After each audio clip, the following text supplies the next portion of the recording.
एका कार्यक्रमात गेलो, कार्यक्रमात एक नेते त्यांच्या अंगावर 30 किलो सोनं, 30 किलो सोनं. मी म्हणलं बाबासाहेब आंबेडकरांच्या मुलाचं निधन झालं. सहकारी म्हणतात की बाबासाहेब अंत्यविधी करायचा आहे, कफनसाठी पैसे द्या. कफनचा कपडा आणतो.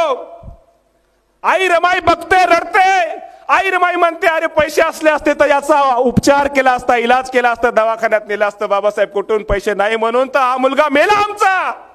उपचाराला पैसे नाही म्हणून बाबासाहेबांचा मुलगा मेला. कफनसाठी पैसे नाही. आई रमाई जाते घरातून, जुनं लुगडं फाडते. आई रमाईच्या जुन्या लुगड्यामध्ये बाबासाहेब आंबेडकरांच्या मुलाचा अंत्यविधी होतो. मला सांगा, बाबासाहेब आंबेडकर जगातले विद्वान आहेत. त्यांना जे जमलं नाही ते आमचे बाबासाहेबाच्या नावावर राजकारण करणाऱ्या नेत्याला कसं जमते?